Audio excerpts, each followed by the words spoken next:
मैं आज प्रोफेसर हूँ, यह मैंने चुना है। कल हो के मुझे राजनीति में जाना है, सार्वजनिक जीवन में यह मैंने चुना है। तो हमारे रगों में तो वह खून दौड़ रहा है। 94 में हमारे पिताजी और हमारे ससुर जी ने किया, इस बार मैं कर रहा हूँ। जातीय अस्मिता होना एक बात है और जातिवादी होना दूसरी बात है। हम लोग साथ बैठें और विचार करें कि सह भोजन से लेके सह जीवन तक कैसे आगे बढ़ेंगे। राजनीति की जो राह है वो समाज से होकर गुजरती है। अगर हमारा समाज मजबूत होगा तो निश्चित तौर पर राजनीति में भी हमारी उपस्थिति बहुत मजबूत होगी।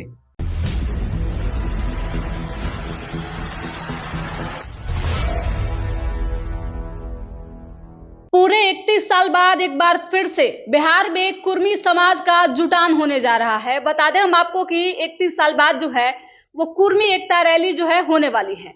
क्या इसका प्रभाव पड़ेगा राजनीति में, किस तरीके से इसको देखते हैं और क्या कुछ इसका निष्कर्ष निकलेगा, इन सभी मुद्दों पे बात करेंगे। हमारे साथ प्रोफेसर जितेंद्र कुमार हैं जिनसे बातचीत करेंगे और विस्तार से इस पे चर्चा करेंगे। सर, पूरे 31 साल बाद ऐसी रैली आप लोग आयोजित कर रहे हैं, ये रैली जो है वो क्या रूप लेगी?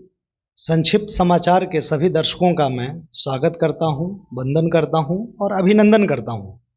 इससे पहले 1994 में 12 फरवरी 1994 को कुर्मी चेतना रैली हुई थी पटना के गांधी मैदान में। उस रैली के संयोजक थे सतीश बाबू, पूर्व विधायक। उस रैली में हमारे आदरणीय मुख्यमंत्री जी, यशस्वी मुख्यमंत्री जी श्री नीतीश कुमार जी का भी मंच से संबोधन हुआ और उन्होंने हुंकार भरी। उनके नेतृत्व में पूरा कुर्मी समाज एकजुट हुआ और एकता में बल होता है। ज्योतिबा फुले ने कहा है, शिक्षित बने, एकजुट बने, संघर्ष करें, सफलता इसी के मार्ग से आती है। ठीक 3 दशक के बाद एक बार फिर से हम लोगों ने हुंकार भरा है और इस बार यह रैली पटना के एक स्कूल, मिलर स्कूल के मैदान में हम लोग कर रहे हैं। आदरणीय विधायक कृष्ण कुमार मंटू जी के नेतृत्व में पिछले 3 दशक में हम लोग का समाज यानी कुर्मी समाज प्रगति के विभिन्न इंडिकेटर्स पर एक नई सफलता की इबादत लिखा है। कुछ मामलों में हम अति सफल रहे हैं, कुछ मामलों में हम सफल रहे हैं, कुछ मामले चिंता बन के उभरे हैं। जैसे समाज जो है कई उपवर्गों में बटा हुआ है। बिहार में कुर्मी समाज 22 उपवर्गों में बटा हुआ है। मोटे तौर पे वह अवधिया, घमैला, कोचैसा, समसमार, जायसवार, धानुक, चंदेल, रमैया, पटनवार, अयोध्या, सैंथवार, चनौद, गुरु नानक पंथी, ब्याहुत, बड़गैया, चपरिया, ढेलफोरवा, कैवर्त, गंगोता, घोड़चढ़े, अमात एवं डोजवार में बटा हुआ है। पहले इस विभाजन की रेखा या विभाजन की खाई कम थी। जैसे जैसे राजनीतिक अस्मिता आती है, चेतना आती है, हर वर्ग चाहता है कि उसका प्रतिनिधित्व मिले विभिन्न क्षेत्रों में। तो निश्चित तौर पे यह रैली जो हम लोग बुलाए हैं यह आप पॉलिटिकल रैली है, गैर राजनीतिक रैली है। मुख्यतः यह सामाजिक रैली है, शैक्षणिक रैली है। हम लोग साथ बैठें और विचार करें कि सह भोजन से लेके सह जीवन तक कैसे आगे बढ़ेंगे। हमारे विकास का रोड मैप क्या होगा, पिछले 30-40 साल में हम लोगों ने क्या खोया है और क्या पाया है, और अगले 20-30-40 साल बाद अपने समाज को हम कहाँ देखना चाहते हैं, इसी के निमित्त हम लोग यह रैली कर रहे हैं। आपने कहा कि ये रैली जो है वो पॉलिटिकल रैली नहीं है, तो क्या आपने अपने गठबंधन के लोगों के साथ साथ महागठबंधन के जो भी आपके जाति के नेता हैं उनको आपने निमंत्रण दिया है? देखिए, हमारी रैली जो है आज की तारीख में सिर्फ एक जाति में भी बंधा हुआ नहीं है। इस रैली के आयोजन में लवकुश एकता मंच भी शामिल है। लवकुश से आप तात्पर्य समझते ही होंगे, कुर्मी कुशवाहा। तो जब रैली का, इस रैली को करने का प्रारंभिक विचार मुझे और माननीय विधायक जी को तब आया जब हम लोग दिसंबर में 20-21 दिसंबर को हम लोग रायपुर छत्तीसगढ़ में थे। वहाँ एक कार्यक्रम कुर्मी संझा करके चल रहा था। वहाँ की व्यवस्था को और रैली के उद्देश्य को देखते हुए हम दोनों के मन में पहली बार यह विचार आया और पहला डिस्कशन हुआ सर्किट हाउस रायपुर में कि हम लोग ऐसी व्यवस्था क्यों नहीं पटना में, बिहार में कर सकते हैं। पूरा समाज इस रूप में एकजुट है जहां पर युवक युवतियों का परिचय हो रहा है, जो जिन्होंने शैक्षणिक उपलब्धियां हासिल किया है उसको पुरस्कृत किया जा रहा है। सभी वर्ग उपवर्ग के नेता, सामाजिक तौर पे नेता उस मंच पे मौजूद थे और उनमें जो एकता थी वही हम लोगों को प्रेरित किया इस रैली को करने के लिए। उसके बाद माननीय विधायक जी विगत 1 महीने से बिहार के विभिन्न जिलों में घूमे और सभी लोगों को व्यक्तिगत तौर पे जाके निमंत्रण दिया है जहां तक जो संभव हो सका। यह कोई दल की बात नहीं है, यह दिल की बात है, क्योंकि यह बात समाज की है। जहां समाज की बात आ जाती है दल बहुत छोटा हो जाता है। इस रैली में आपको उम्मीद कितने लोगों के जुटने की है? देखिए, इसका कोई सटीक अनुमान लगाना मुश्किल है, क्योंकि पूरे प्रदेश से लोग आ रहे हैं। प्रदेश के बाहर भी, गुजरात के भी कुछ लोग हैं, नेपाल से लोग आ रहे हैं। अनुराग कुर्मी करके व्यक्ति हैं, नेपाल में कुर्मी एकीकरण मंच चलाते हैं, वीरगंज नेपाल में, वहां से वे चल चुके हैं, अभी यात्रा में हैं वे। तो विभिन्न प्रदेश के भी लोग आए हैं, यूपी के लोग हैं, एमपी के लोग हैं, छत्तीसगढ़ के लोग हैं, दिल्ली से भी लोग आए हैं। तो इसका सटीक अनुमान लगा पाना तो बहुत मुश्किल है, लेकिन तकरीबन मुझे उम्मीद है कि 20-25 हज़ार लोग आएंगे। 25,000 तक के लोग आने की उम्मीद है। मिलर ग्राउंड बहुत छोटा पड़ जाएगा, इस तरह का जन सैलाब उमड़ेगा। वीरचंद पटेल पथ, बेली रोड और दरोगा राय पथ में आप देखेंगे कुर्मी एकता का उदाहरण। आप लोग कल कवर करने आएंगी और कई पत्रकार मीडिया बंधु, प्रिंट एवं सोशल इलेक्ट्रॉनिक मीडिया के बंधु आएंगे, तो हम कुर्मियों की क्या एकता है, क्या अखंडता है, आप देखेंगे। 1994 का रैली भी बहुत अनुशासित हुआ था, संभवतः पहली रैली होगी जिसमें कोई तोड़ फोड़ कुछ नहीं, बहुत शांतिपूर्ण ढंग से। यह दूसरी रैली होगी।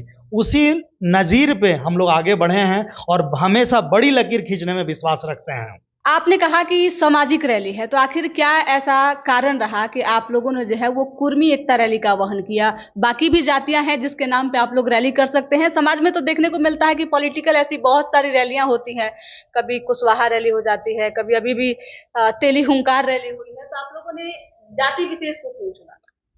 बहुत मौजूद सवाल है जो आपके द्वारा पूछा गया है।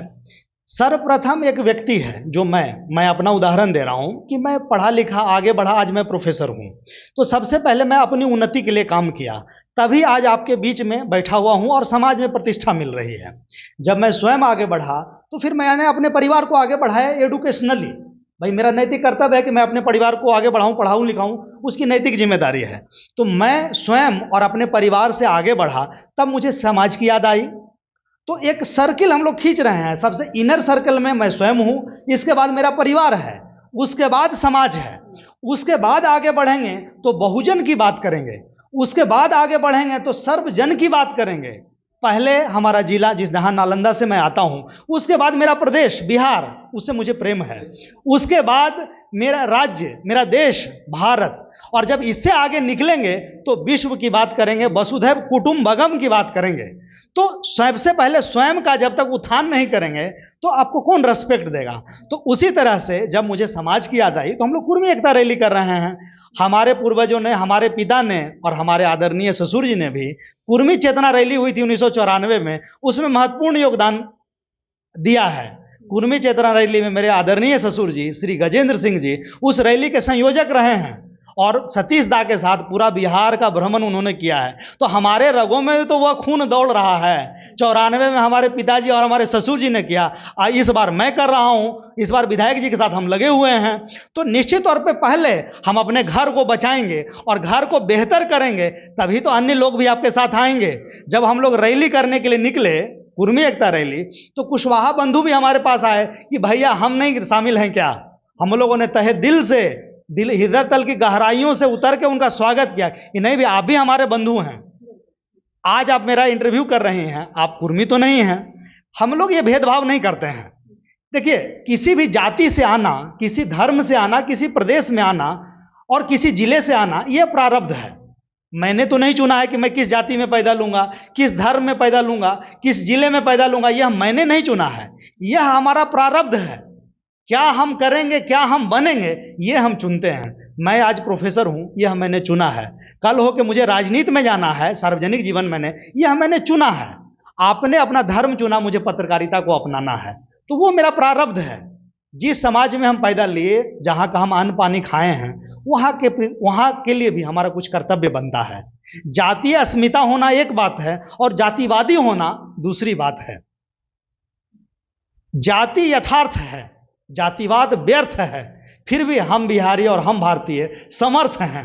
जातीय अस्मिता होना अच्छी बात है, इसमें कोई बुराई नहीं है। हर व्यक्ति अपने उत्थान के लिए काम करता है, आप भी अपने उत्थान के लिए काम करते हैं। जातिवादी नहीं होना है, जातीय श्रेष्ठता का भाव होना गलत है। यह मेरा व्यक्तिगत विचार है। सर, अंतिम सवाल कि 31 साल पहले जब कुर्मी रैली हुई थी, चेतना रैली हुई थी, तो उस समय मुख्यमंत्री नीतीश कुमार को बहुत मजबूती मिली थी। इस बार इस रैली के क्या मायने हैं? आपने तो कहा कि ये रैली जो है वो सामाजिक रैली है, लेकिन इसके अलावा राजनीतिक तौर पे देखें तो इसका क्या मायने है? देखिए, समाज जो है, राजनीति, समाज, ये सब अलग अलग नहीं है। समाज, राजनीति की जो राह है वो समाज से होकर गुजरती है। अगर हमारा समाज मजबूत होगा तो निश्चित तौर पर राजनीति में भी हमारी उपस्थिति बहुत मजबूत होगी। पिछली रैली जो 1994 में हुई, कुर्मी चेतना रैली, इससे हमारे आदरणीय नेताजी बहुत मजबूत हुए। आज उसका फलाफल है कि सत्ता के शीर्ष पे बैठे हैं। यह रैली भी उनको ही केंद्र में रख के किया जा रहा है। नीतीश बाबू हमारे समाज के ही नहीं, सभी समाज के, मुख्यतः समाजवादियों के आराध्य हैं, सुप्रीम लीडर, सर्वोच्च लीडर हैं, ऐसा मैं मानता हूं। राम मनोहर लोहिया, जेपी और कर्पूरी ठाकुर के जो सिद्धांत हैं, उसको मूर्त रूप देने का काम एकमात्र व्यक्ति हैं बिहार के जिन्होंने मूर्त रूप देने का काम किया। अन्य समाजवादियों का मैं नाम नहीं लूंगा, लेकिन समाजवाद के नाम पे परिवारवाद करते हैं, यह कोई बात आपसे छिपा हुआ नहीं है। परिवार को आगे बढ़ाने का उन लोगों ने काम किया है।